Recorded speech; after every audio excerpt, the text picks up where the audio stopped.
Diz assim a palavra do nosso Deus, Mateus 4, versículo 3. Então o tentador, aproximando-se, lhe disse: se és filho de Deus, manda que estas pedras se transformem em pães. Vamos orar?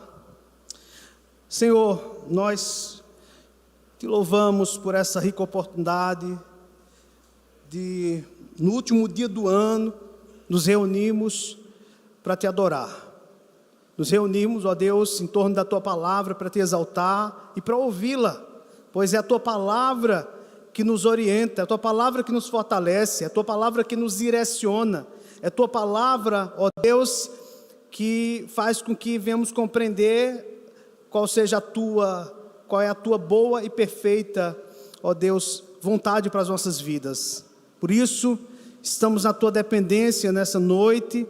Fala conosco, ó Deus, nos dê uma palavra de orientação, principalmente para esse ano que nós estamos aguardando, o ano 2025.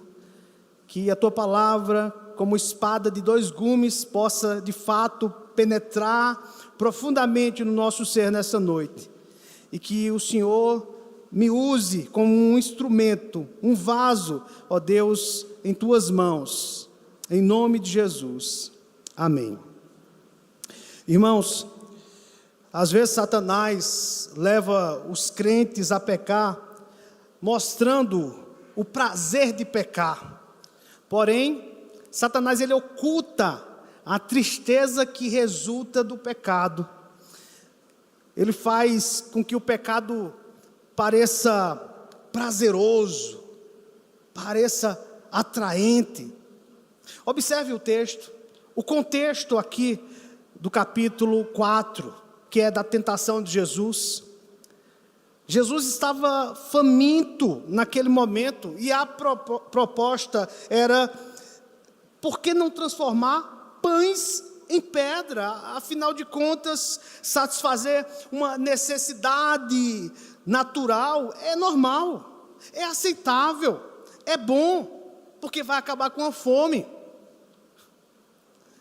Jesus, ele tinha consciência de estar revestido com poder para realizar milagres. Aqui, igualmente, tinha ele a oportunidade de usar esse poder em seu próprio benefício. Veja qual era a proposta então de Satanás.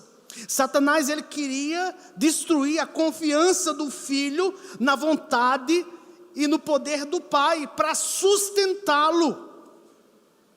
O que o tentador estava pedindo a Jesus era que ele desconfiasse do Pai e assumisse inteiramente o controle dessas coisas.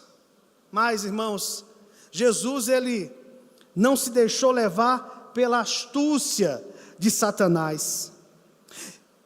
Ele vence Satanás com as Escrituras, quando ele diz no versículo 4, está escrito. Não somente ele vai falar isso aqui no versículo 4, mas se você observar no versículo 7 e no versículo 10, ele diz a mesma coisa, porque Jesus ele está fazendo aqui uma referência ao livro de Deuteronômio. Essa citação pronunciada por Jesus se encontra em Deuteronômio 8, versículo 3. Essa passagem, ela retrata Moisés, lembrando a Israel do terno cuidado de Deus pelo seu povo durante 40 anos de jornada pelo deserto.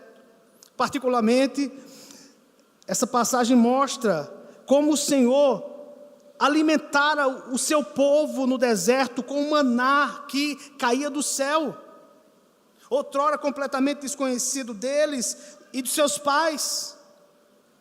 E então Moisés ensina aquele povo que não só de pão viverá o homem, mas de tudo o que procede da boca do Senhor, disso viverá o homem. Portanto, o que Jesus ele quis dizer, pode ser assim parafraseado, meus irmãos.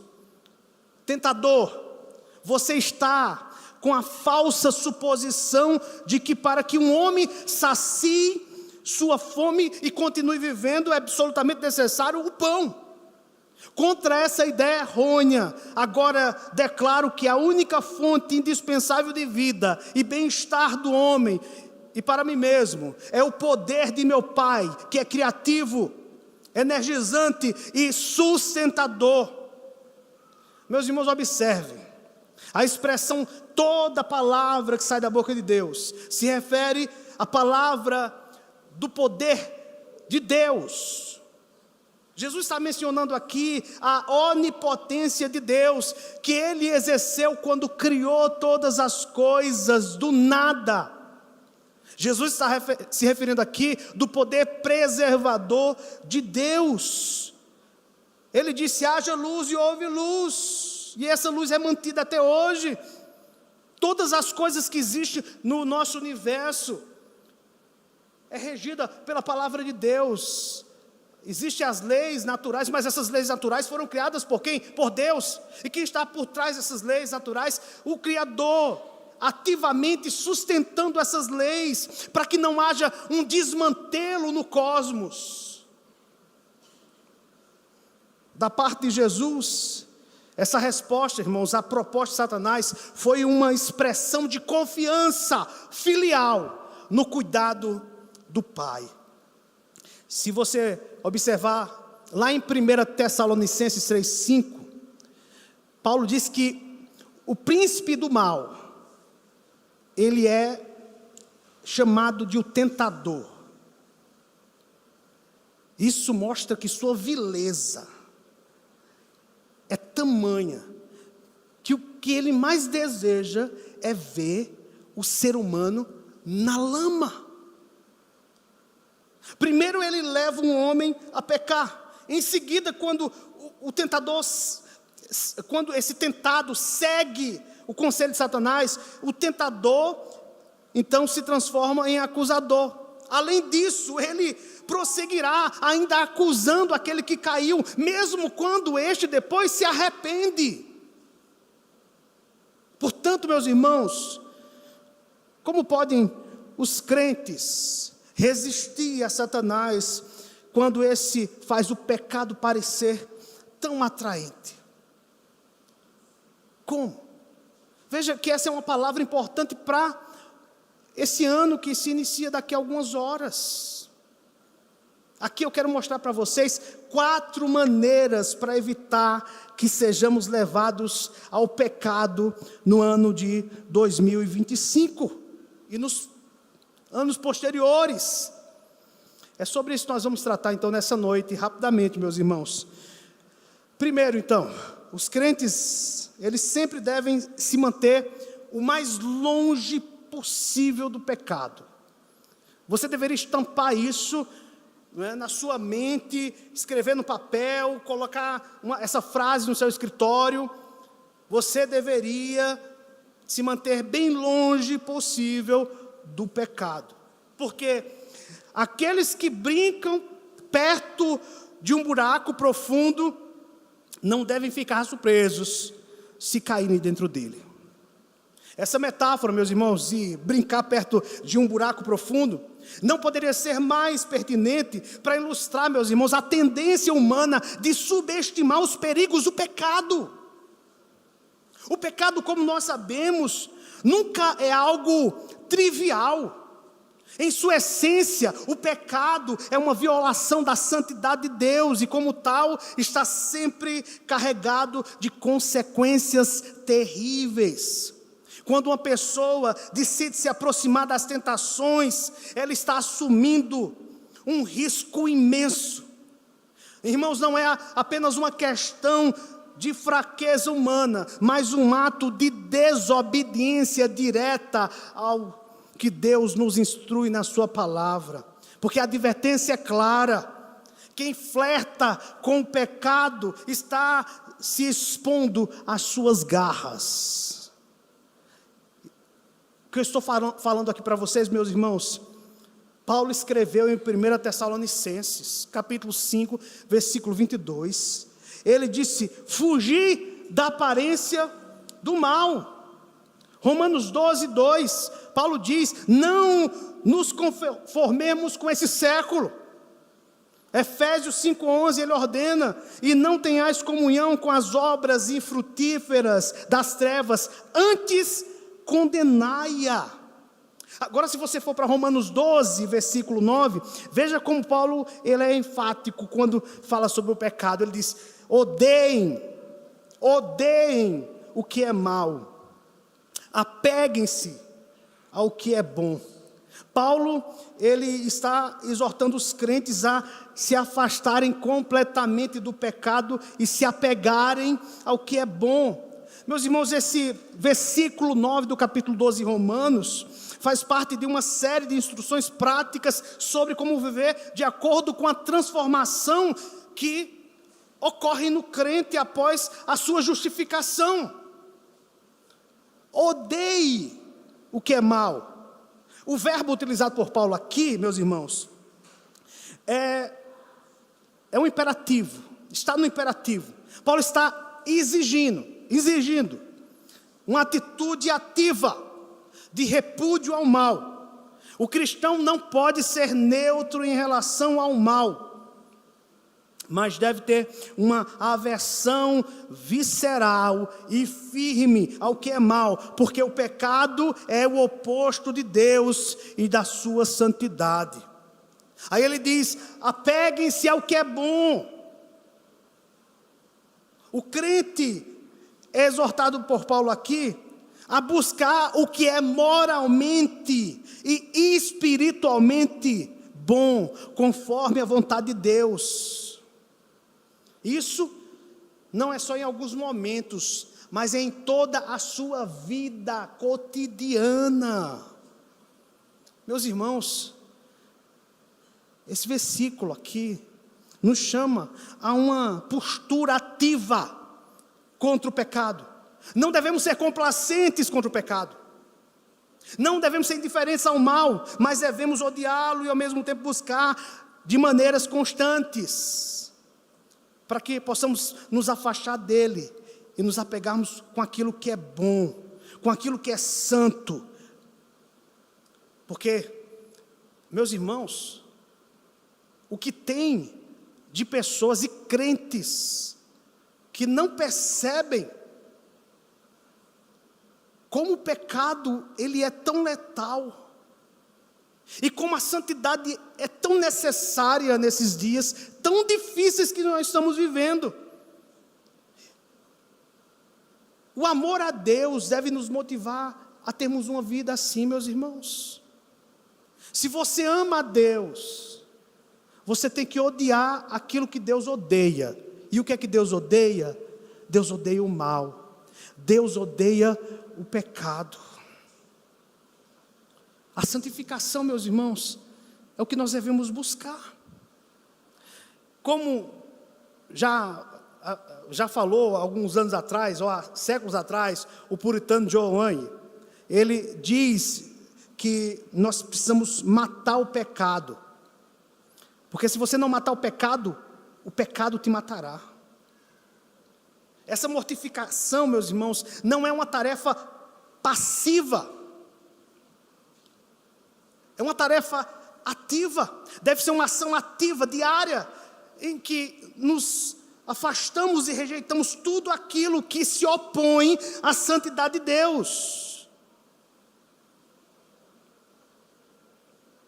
Mais uma frase de John Owen. Ele diz assim: o pecado não é uma simples fraqueza humana, é uma violação da santidade de Deus. Segunda atitude que nós temos que ter durante o ano 2025. Os crentes devem lembrar-se de que o prazer em pecar logo se torna em amargura. O pecado pode dar prazer por um pouco de tempo e parecer fácil no começo, mas no final ele fere profundamente. Meus irmãos, o prazer que o pecado oferece é sempre enganoso. A Escritura nos ensina que o pecado tem um começo doce, mas o seu fim é sempre amargo. A natureza enganosa do pecado, meus irmãos, é que ele nos promete satisfação imediata, mas nos deixa com um vazio profundo e com dor quando seus frutos se tornam visíveis. Provérbios 5, de 3 a 5, nós vemos como as palavras da mulher adúltera, que simboliza a tentação, se descrevem como doces no começo, mas seu final é amargura, é morte. Provérbios 5, 4, eu vou ler. Mas o fim dela é amargo como o absinto, agudo como uma espada de 2 gumes. No Salmo 32, Davi, ele descreve a experiência devastadora do pecado não confessado. Ele fala sobre o peso do pecado que o consumia as suas forças, fazia com que ele se sentisse como se estivesse sendo castigado pelo próprio corpo. Isso, meus irmãos, reflete a verdade bíblica de que o pecado, embora aparentemente atraente no início, leva o crente à ruína. O pecado leva o crente ao desespero, porque esse é o estado de Davi quando nós lemos o Salmo 32 e o Salmo 51. Porque o prazer do pecado é efêmero, mas as consequências são duradouras e profundas. Além disso, meus irmãos, o pecado não apenas traz remorso, mas também traz um sentimento de alienação de Deus, que é a nossa verdadeira fonte de alegria e de satisfação. Isso é profundamente ilustrado no Salmo 51, onde Davi, após seu pecado com Batseba, clama por restauração, não apenas por perdão, mas por ser trazido de volta à alegria da salvação. Salmo 51, versículo 12. Porque veja só, meus irmãos, a perda dessa alegria é um dos maiores custos do pecado.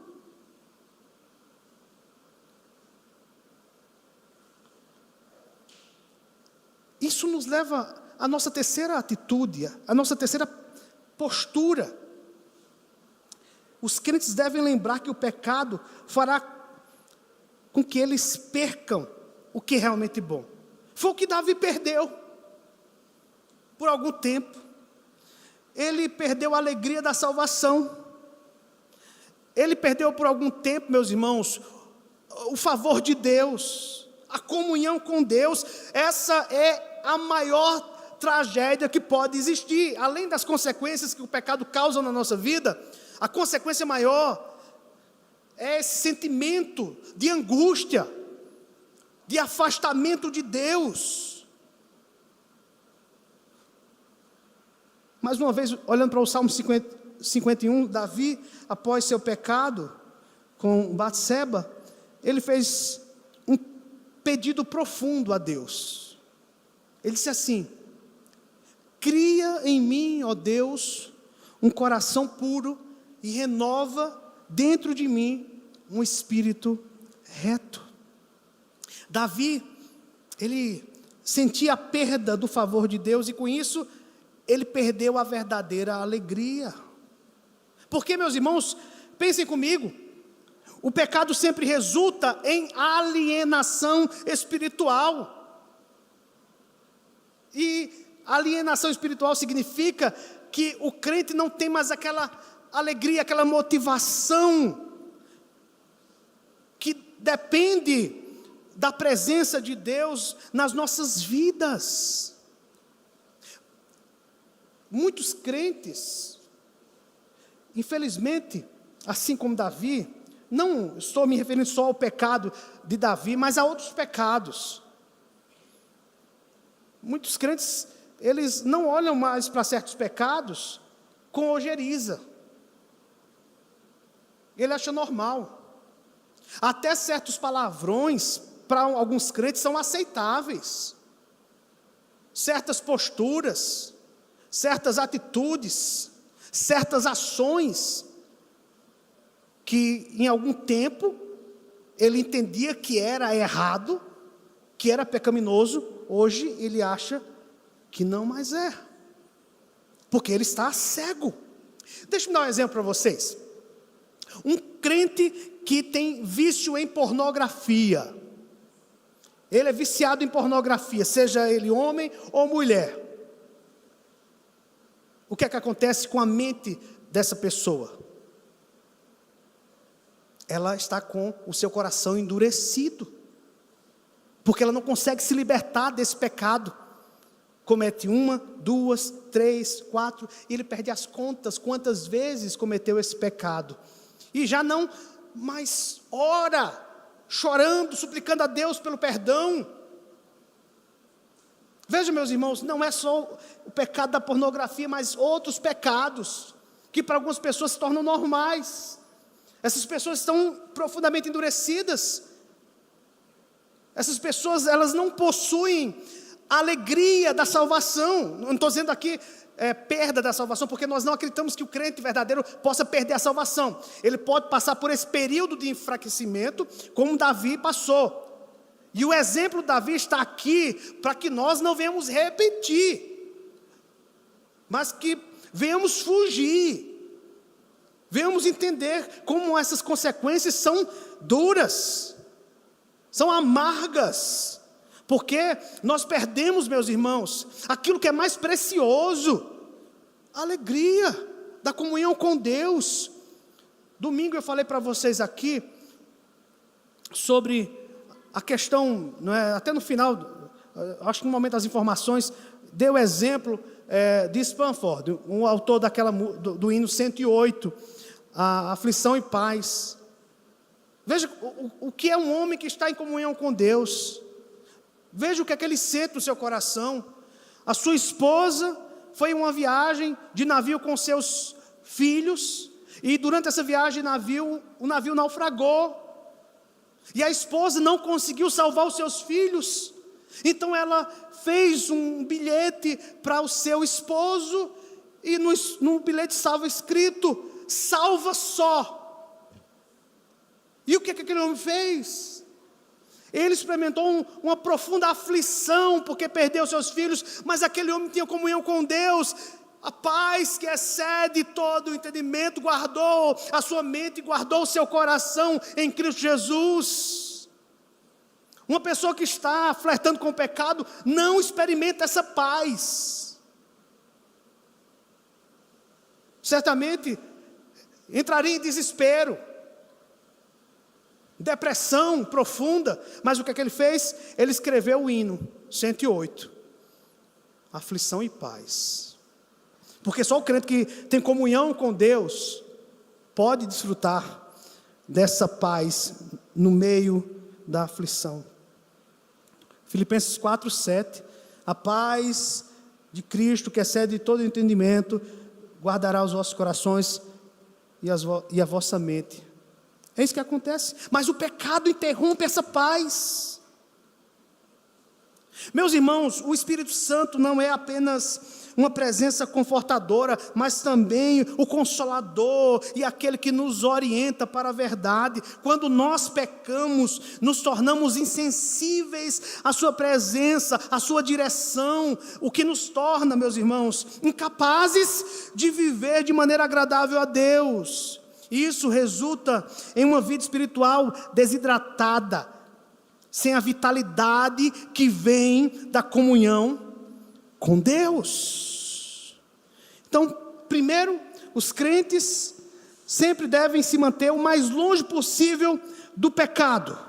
Segundo, os crentes devem lembrar-se de que o prazer em pecar logo se torna amargo. Terceiro, os crentes devem lembrar que o pecado fará com que eles percam o que é realmente bom, que é a comunhão com Deus, o estar na presença de Deus. Meu querido irmão, minha querida irmã, esse ano de 2025 nos convida a estarmos mais ainda na presença de Deus. E quando eu falo estar na presença de Deus, é claro que todos nós estamos 24 horas na presença de Deus, não é? Mas eu me refiro à comunhão com Deus, à intimidade com Deus, crescer na graça e no conhecimento de Cristo. Tenha como meta, nesse próximo ano, conhecer mais os atributos de Deus. Eu tenho certeza, porque quando nós conhecemos mais e mais a Deus, mais entenderemos a sua vontade, mais desejaremos a vida de santidade, queridos irmãos. E por último, em quarto lugar, a quarta atitude para 2025, os crentes precisam pensar como o pecado engana as pessoas. A Bíblia diz para os cristãos verdadeiros encorajarem uns aos outros a fim de não se tornarem negligentes. Porque quando o pecado os engana, geralmente os crentes eles não admitem estar fazendo algo errado. Pelo contrário, eles acham que estão certos. O pecado tem o poder de enganar de forma profunda, irmãos. Exemplo, Faraó. A história de Faraó e das pragas nos mostra o perigo do pecado, o perigo do endurecimento do coração.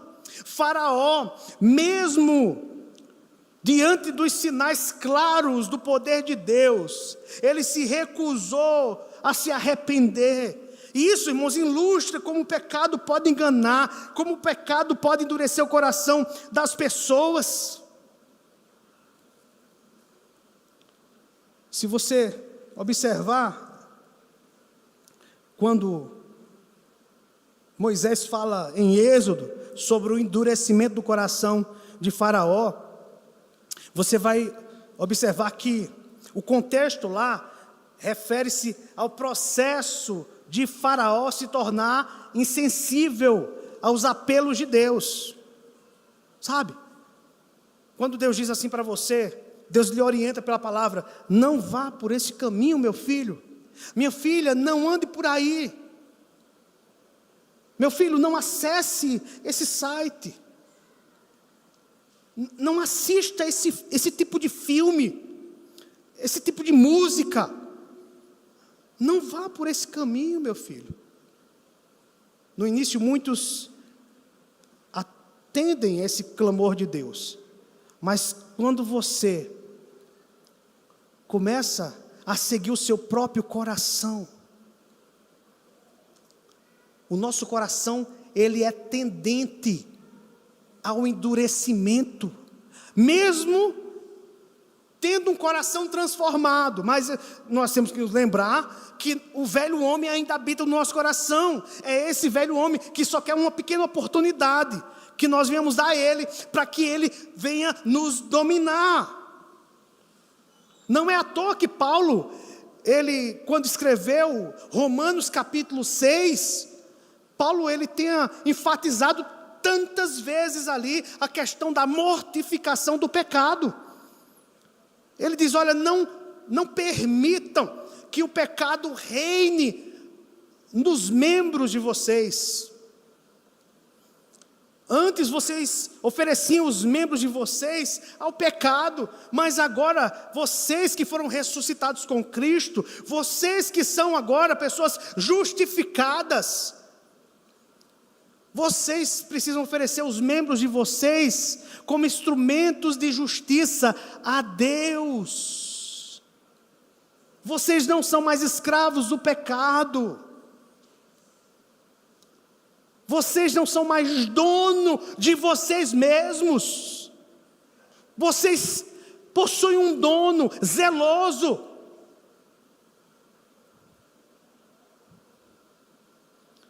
E aí, como Faraó, muitas vezes nós não escutamos, nos recusamos a ouvir a mensagem de Deus, porque nós já estamos envolvidos demais com o pecado. Esse pecado já costuma nos trazer prazer, e quando nós imaginamos que abandonar esse pecado vai fazer com que nós venhamos perder aquele prazer, muitas pessoas ficam desesperadas. Isso é o quê?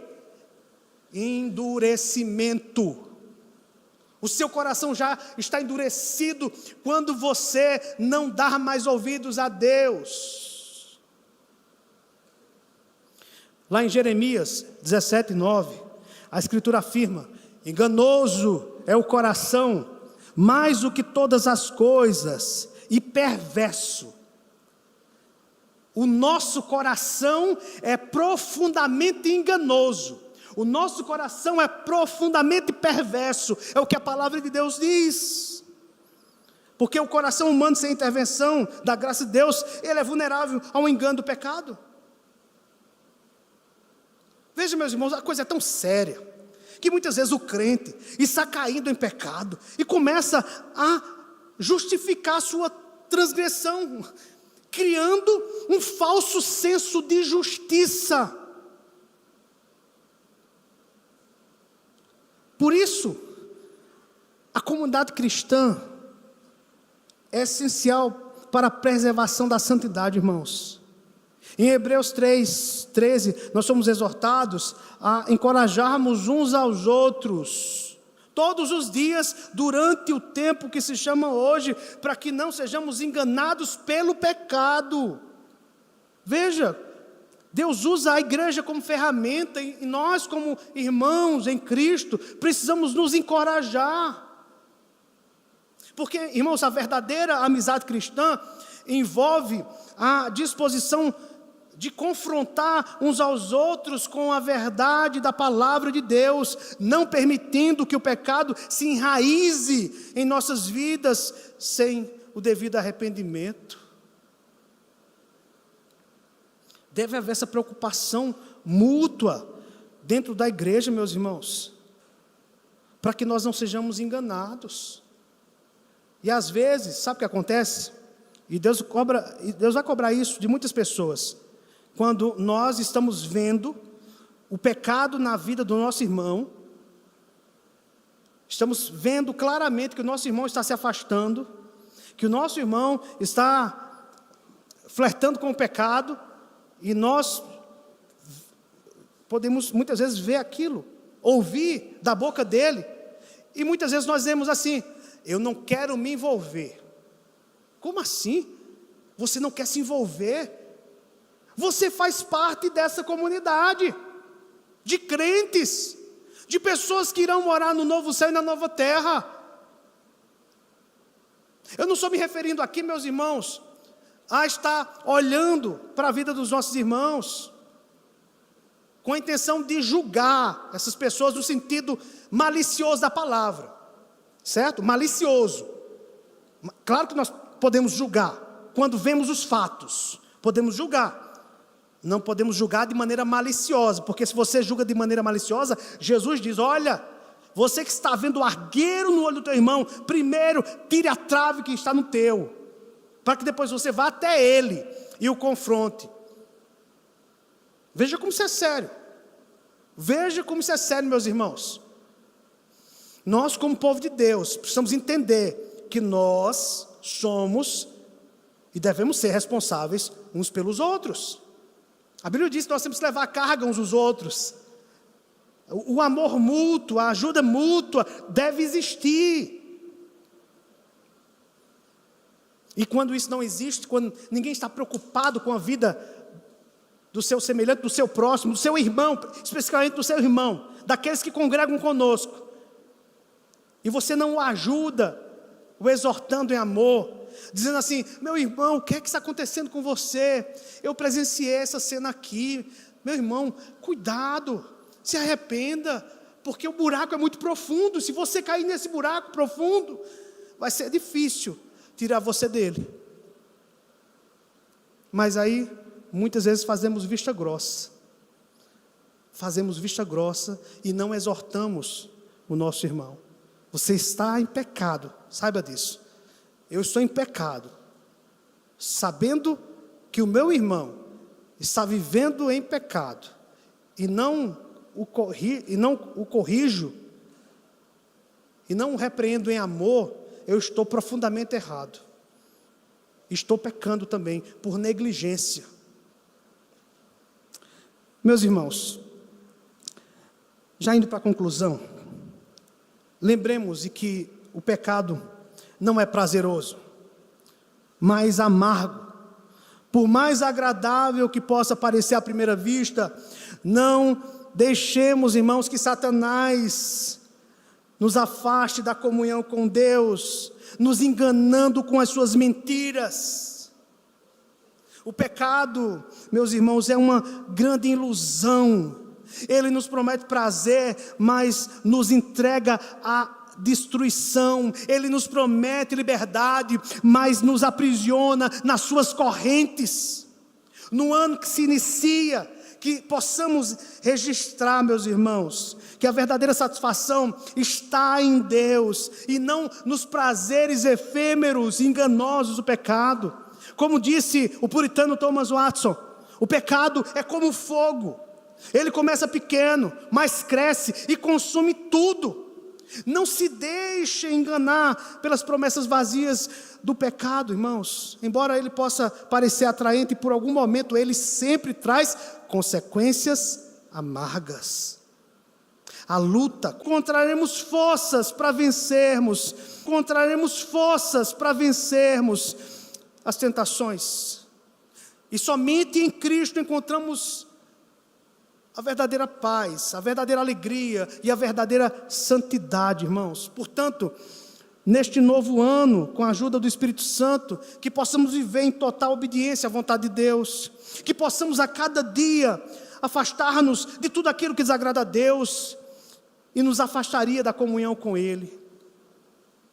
Meus irmãos, que as nossas vidas nesse próximo ano possa glorificar ao Senhor, como Paulo ensina lá em 1 Coríntios 10, quer comais, ou bebais, ou façais qualquer outra coisa, por menor que seja o que você venha fazer, faça com o intuito de ver Cristo ser glorificado com a sua vida, com as suas ações, com suas atitudes.